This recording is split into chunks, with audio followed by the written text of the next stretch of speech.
প্রধানমন্ত্রী যখনই যে স্লোগান দেন তার পেছনে অনেক তাৎপর্যপূর্ণ রয়েছে। প্রধানমন্ত্রী স্লোগানের মধ্যে রয়েছে অনেক চিন্তা ভাবনা। বিশ্ব পরিবেশ দিবসে প্রধানমন্ত্রী স্লোগান দিয়েছিলেন এক পেড় মা কে নাম। পরিবেশের ভারসাম্য রক্ষা করা প্রয়োজন।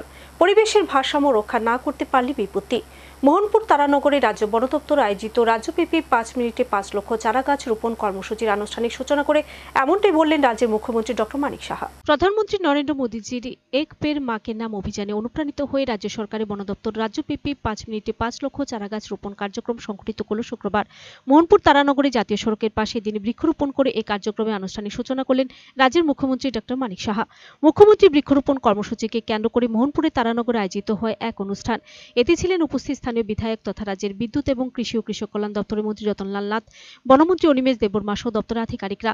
মুখ্যমন্ত্রী এদিন সকালে সর্বপ্রথমে মোহনপুরে তারানগর এলাকায় এসে ১০৮ জাতীয় সড়কের পাশে নিজ হাতে বৃক্ষরোপণ করে জল প্রদান করলেন। একই জায়গায় সড়কের পাশে বৃক্ষরোপণ করেন উপস্থিত দুই মন্ত্রীও। রাজ্যভিত্তিক আয়োজিত এই মূল অনুষ্ঠানের সূচনা করে বক্তব্য রাখতে গিয়ে রাজ্যের মুখ্যমন্ত্রী বলেন, রক্তের মধ্যে যেমন জাত ধর্ম নেই, ঠিক তেমনি গাছের মধ্যেও তা। প্রকৃতি থেকে অনেক কিছু শেখার আছে। বনভূমির দিক দিয়ে উত্তর পূর্বাঞ্চলের মধ্যে ত্রিপুরার স্থান উল্লেখযোগ্য। এর পরিতাপের বিষয় যে মাঝে মধ্যে খবর আসে বিভিন্ন জায়গায় বনদস্যুদের কারণে বন ধ্বংস হচ্ছে, তা কোনো অবস্থাতে সরকার মান্যতা দেয় না। এই বনদস্যুদের চিহ্নিত করে তাদের বিরুদ্ধে কড়া পদক্ষেপ নিতে হবে। এ বিষয়ে আরো বেশি করে নজর দিতে হবে বন দপ্তর আধিকারিকদের। এই প্রকৃতি থেকে বোঝা যায় সবাই সবার জন্য। থেকে এসে বলছিলেন যে आप लोग हम लोगों से 10 साल ज्यादा जियोगे। আমি বললাম কেন?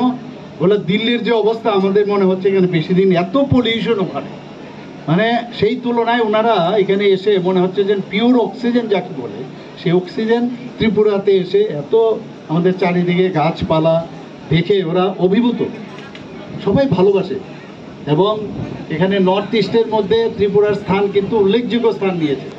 আমি মাননীয় বনমন্ত্রী মহোদয়কে আমি বলবো, মাঝে মাঝে যখন খবর আসে যে বিভিন্ন জায়গায় এই বনদস্যুদের কারণে বন কেটে ফেলছে, এর থেকে আমাদের সরকার কোনো অবস্থায় মানে এগুলোকে আমরা মান্যতা দেই না। যেভাবে হোক ওদেরকে আমাদের ধরতে হবে, চিহ্নিত করতে হবে।